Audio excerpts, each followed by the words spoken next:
Saudara-saudaraku yang dirahmati Allah Subhanahu wa Ta'ala, dalam mandi wajib ada yang wajib kita perhatikan, yaitu masalah airnya.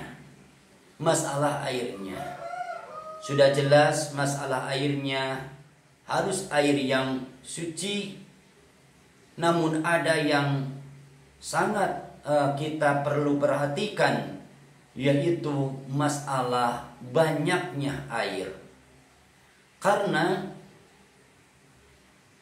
bak yang ada di kamar mandi, apalagi kalau di kamar mandi yang ukurannya kecil, otomatis bak-baknya kecil, sehingga airnya tidak mencapai ukuran 2 kullah.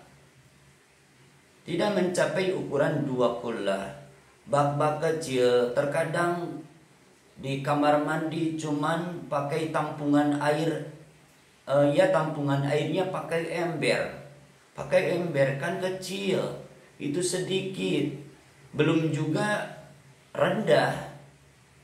Jadi maksud saya, kalau airnya sedikit, tidak mencapai 2 kullah, artinya kalau 2 kullah yang mudah bak jadi ukuran 60 cm, kurang lebih 60 cm persegi.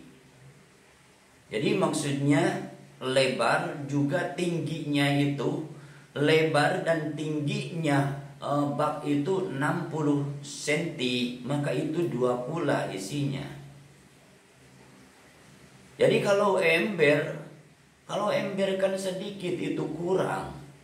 Sehingga kalau kita lagi mengguyurkan air ke badan kita, lalu dari badan kita, terutama yang balikan pertama, karena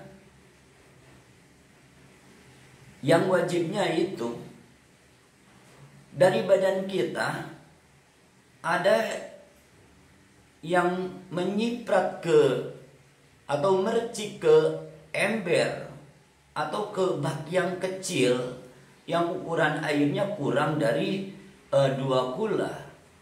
Maka itu, sehingga kalau kita tidak perhatikan itu mungkin sekali terjadi, sehingga mandi wajib kita tidak sah.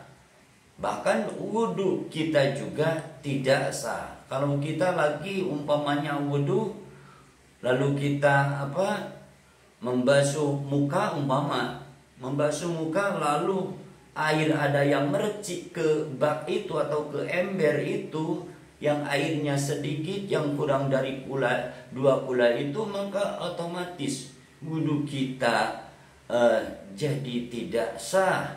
Karena air yang telah tercampur dengan cipratan atau percikan dari anggota wudhu kita atau dari badan kita di dalam mandi wajib, itu air jadi air mustakmal. Jadi terhitung air bekas pakai.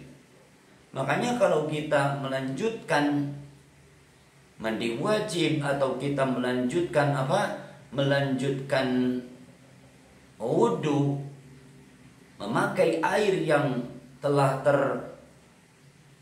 terpercik dari badan kita atau dari anggota wudhu kita, maka wudhu kita jadi tidak sah dan mandi wajib kita tidak sah. Jadi kalau baknya kecil, apalagi kalau pakai ember yang kecil untuk menampung airnya, maka harus sangat hati-hati agar supaya air yang bekas pakai tidak mercik bercampur dengan air yang ada di bak atau ada yang di ember itu.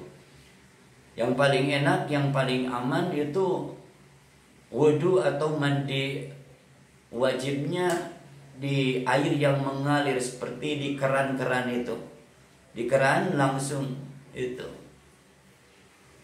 aman itu. Dan kalau mandi wajib juga enak yang langsung dari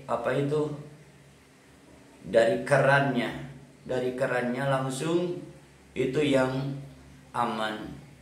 Jadi namun rata-rata kita kan kebanyakan pakai tampungan. Jadi hati-hati kalau kita mau berwudu atau kita mau mandi wajib, harus hati-hati jangan sampai air dari badan kita, air bekas pakai dari badan kita atau dari anggota wudu kita, jangan sampai bercampur dengan air yang ada di bak atau yang ada di ember tadi, yang airnya memang termasuk air yang kurang dari 2 kula, air sedikit. Maka itu yang mesti kita perhatikan kalau kita memang mandi wajib atau wudu di tampungan air atau di air yang memakai air yang sedikit seperti itu. Saudara-saudaraku yang dirahmati Allah Subhanahu wa taala, rupanya yang saya bisa sampaikan di video kali ini sekian saja. Semoga bermanfaat bagi kita semua. Hadanallahu wa iyyakum ajmain. Akhirul kalam. Wassalamualaikum warahmatullahi wabarakatuh.